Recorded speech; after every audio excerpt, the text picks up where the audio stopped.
अगर फिर भी इश्यूज़ नहीं हमारे क्लियर होंगे तो हम फिर से वीडियो बनाएंगे और फिर से हम इस बाइक को एक्सपोज करेंगे। Welcome back to our channel.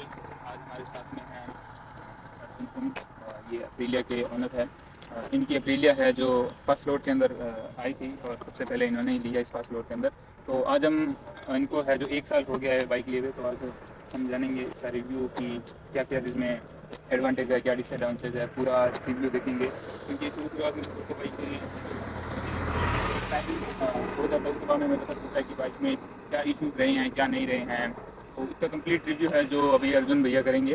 तो अभी हम उनसे बात करते हैं और उनसे जानते हैं इस बाइक के बारे में।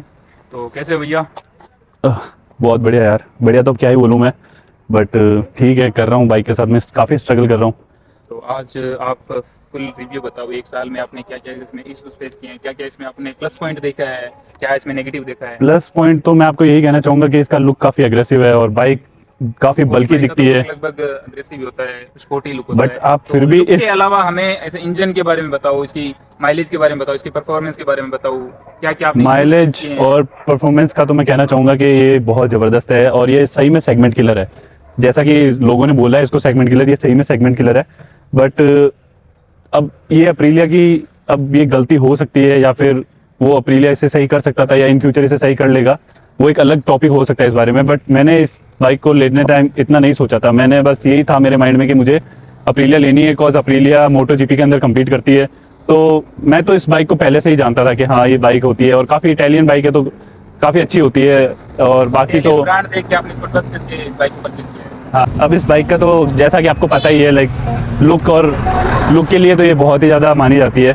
और बाकी मैं अगर आप मेरा रिव्यू जानना चाहोगे तो 1 साल में मैंने बहुत इशू फेस किए हैं। जैसे कि इस बाइक को लेने के जस्ट 3 महीने बाद में ही मेरे गैस किट में इशू आने लग गया था और वो गैस किट का इशू मतलब सही करवाने जब मैं सर्विस सेंटर गया तो उसके रिगार्डिंग मुझे ये बोल दिया गया कि सर ये तो एक रेसिंग बाइक है, ऐसा तो हो जाता है, कोई बात नहीं। तो मैंने चलो, मेरे को इतना नॉलेज नहीं था, बाइक ली थी उस टाइम और वही था कि मैं बिगनर था, तो इस चक्कर में मैंने इतना गौर किया नहीं और जैसा जैसा उन्होंने बोला मैं उनकी बातों में मानता गया। फिर उन्होंने काफ़ी मेरे मतलब बोलने के इंसिस्ट करने के बाद में उन्होंने ये इसके गैस किट चेंज की और गैस किट चेंज करते टाइम भी मैंने सोचा कि चलो कोई नहीं, अब आराम से बाइक एंजॉय करेंगे और बाइक को लेके जाएंगे हम और इसके साथ में राइड करेंगे बहुत दूर दूर तक। तो अब गैस किट का इशू जैसे सही हुआ मेरा, तो उसके बाद में फिर मेरे आरआर यूनिट खराब हो गया बाइक का और मेरी बाइक कंप्लीट डेड हो गई। फिर मुझे आरएसए करके इसको वापस सर्विस सेंटर भेजना पड़ा और जो सबसे बड़ा कौन मुझे लगाना इस बाइक का वो यही था कि यहाँ से सर्विस सेंटर है वो 400 किलोमीटर है, तो 400 किलोमीटर आना जाना एक बहुत लंबी बात हो जाती है उस चक्कर में। तो अब मैं लेके गया इसको फिर से आरएसए करके, तो उसके बाद में वो सही होने के बाद में जस्ट महीने भर बाद में टाइम में आपको सही करके दिया था।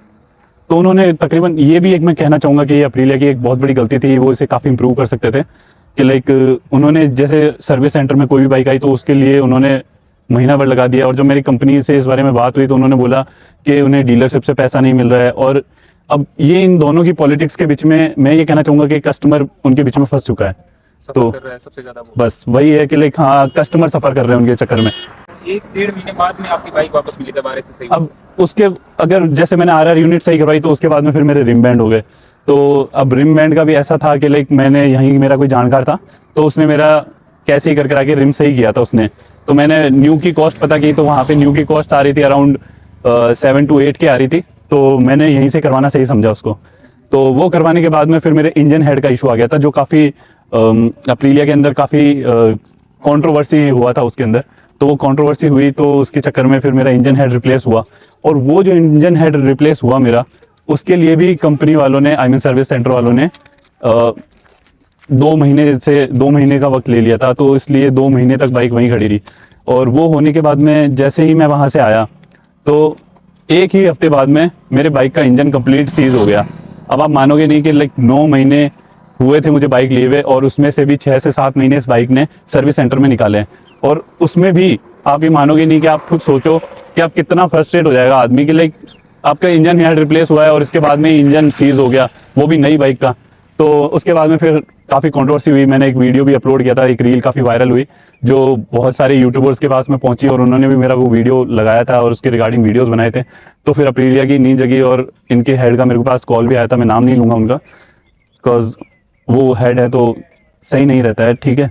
फिर उन्होंने मेरी काफ़ी हेल्प करी, उन्होंने डीलरशिप से बात करी और मुझे बताया कि लाइक कैसे क्या करना है, और उन्होंने फिर मेरी काफ़ी हेल्प करी। डीलरशिप से बात करा के मेरी बाइक को मंगवाया और मेरे को न्यू इंजन ला के दिया। इसके अंदर न्यू अभी इंजन लगा हुआ है।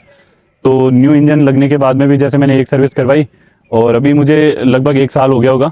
और अभी लिटरली मैं मतलब लेटेस्ट में आप देखोगे, ये देखो आप मेरी बाइक देखो, न्यू इंजन लगने के बाद में भी उन्होंने मेरा इंजन जो है किलोमीटर्स वो रिप्लेस नहीं किए थे। उन्होंने कहा था कि सर आपको इसका पेमेंट करना पड़ेगा। तो आप देख सकते हो उसमें मेरी बाइक है जो टोटल 13,816 किलोमीटर चल चुकी है। अब उसके बाद में अभी लेटेस्ट में मेरे ये दिक्कत आ गई है इस बाइक में कि आप एग्जॉस्ट नोट सुनना इसका। अब ऐसा लग रहा है, इतने टाइम तक तो अप्रीलिया का ऐसा था कि हाँ कि अम, इसके इंजन ही फट रहे थे। अभी अब देखिएगा आप कि इसका एग्जॉस्ट नोट भी फट चुका है। अब देखना जैसे ही मैं रेव करूंगा तो इसका एग्जॉस्ट नोट कैसा आवाज आ रहा है।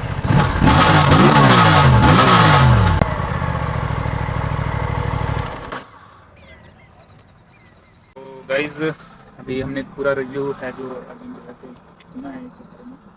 नो डाउट बाइक बहुत अच्छी है, ब्रांड बहुत अच्छा है अप्रीलिया, सब लोग जानते हैं। जो लाइक अगर एक बाइक लवर है तो उसको पता है कि अप्रीलिया क्या चीज़ है और कैसा ब्रांड है।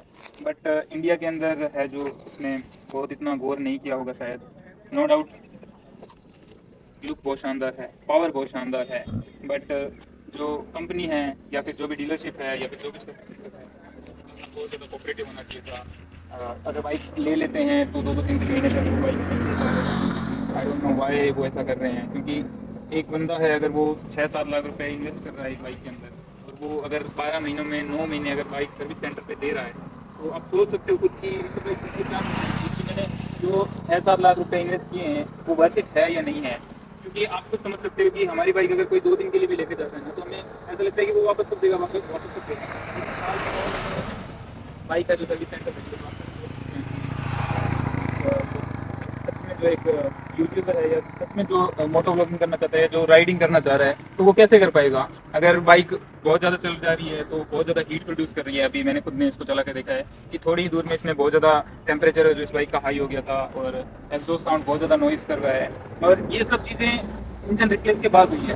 चलो एक टाइम के लिए मान लेते हैं कि हाँ नया प्लांट लॉन्च किया है इंडिया के अंदर, नया इंजन है, तो एक टाइम के लिए हो सकता है कि एक छोटा मोटा इशू आ सकता है, कोई प्रॉब्लम नहीं है क्योंकि इंजन है, मशीन है, तो छोटा मोटा इशू आ सकता है। लेकिन इशू आता ही जा रहा है, आता ही जा रहा है, आता ही जा रहा है। एक नया इंजन लगने के बाद में भी इशू आ रहे हैं, तो आप समझ सकते हो कि सर्विस कहाँ है इस बाइक की और वो क्या अपने को दे रहे हैं। अगर आप वो 6-7 लाख रुपए ले रहे हैं तो हमें क्या दे रहे हैं। ये देखो अभी भी आप देख सकते हो इसके अंदर कि लाइक इसका पासिंग स्विच काम करना बंद हो गया इसका फिर से। पासिंग स्विच भी अभी काम नहीं कर रहा है, तो आप ये समझ सकते हो कि लाइक वो इतना इग्नोर क्यों कर रहा है बाइक को। अपना ब्रांड इमेज है जो हो सकता है डीलर की वजह से, हो सकता है सर्विस सेंटर की वजह से बाइक की ब्रांड वैल्यू भी हो सकता है डाउन हो रही है अभी। अगर आज हमें कोई पर्सनली रिव्यू करेगा तो हम इसको इतना अच्छा नहीं बता पाएंगे कि हाँ अप्रीलिया बहुत ज़्यादा अच्छा ब्रांड है। तो ये सब चीज़ें हैं जो कंपनी को गौर करनी चाहिए, कंपनी को है जो इन सब चीज़ों को इम्प्रूव करना चाहिए, तभी एक ब्रांड है जो स्टेबल हो सकता है इंडिया के अंदर। आप सब लोगों को पता ही है कि इंडिया के अंदर तो वैसे भी एक एक्सपेंसिव बाइक को बहुत ही ज़्यादा एक हाई रैंक पे देखा जाता है, और वो हाई रैंक की बाइकें अगर ऐसा करेगा तो फिर कैसे चलेगा। जैसे आप दूसरे कोई भी ब्रांड देख लो, मैं नाम तो नहीं लूंगा कोई ब्रांड का क्योंकि मैं कोई यहाँ पे प्रमोशन नहीं कर रहा हूँ किसी भी ब्रांड का, लेकिन कोई भी और ब्रांड देखोगे ना तो वो आपको बहुत ज़्यादा जेन्युइन सर्विस दे रहे हैं, बहुत ज़्यादा फास्ट सर्विस दे रहे हैं। और परफॉर्मेंस तो देखो कि अगर 500 सीसी की अगर कोई भी बाइक लेंगे तो 19-20 का फर्क होता है, लेकिन लगभग सारों की परफॉर्मेंस अच्छी होती है। बट अगर हमें सर्विस टाइम पे नहीं मिलती है तो मेरे को लगता है कि थोड़ा बहुत है जो कंपनी को या सर्विस सेंटर को इम्प्रूव करना चाहिए। तो गाइज आज की वीडियो में इतना ही। आप भी इस वीडियो को शेयर करो ताकि अप्रीलिया तक ये वीडियो जाए और वो हमारे जो भैया का है जो इश्यूज को ठीक करे, या फिर जो भी दूसरे बाइकर्स है, हमारे भैया ही नहीं दूसरे बाइकर्स भी इस इशू को फेस कर रहे हैं तो उनके भी इश्यूज ठीक हो। तो आज की वीडियो में इतना ही, और हैज़ मच हैज़ अर्जुन भैया को सपोर्ट करो, इनके चैनल को सब्सक्राइब करो, लाइक करो और वीडियो को शेयर करो ताकि इनके इश्यूज है जो जल्दी से जल्दी कवर हो पाए। और अर्जुन भैया को भी आपको सपोर्ट करना है फुल, ताकि इनका जो है हौसला बाइक बना का रहे। हाँ बाइक का इशू तो अब देखो, बाइक को वापस शायद सर्विस सेंटर भेजना पड़ेगा। बट ठीक है guys, stay tune, do like and subscribe also. Thanks guys. अगर फिर भी इश्यूज नहीं हमारे क्लियर होंगे तो हम फिर से वीडियो बनाएंगे और फिर से हम इस बाइक को एक्सपोज करेंगे। तो तब तक के लिए स्टे ट्यून्ड गाइस।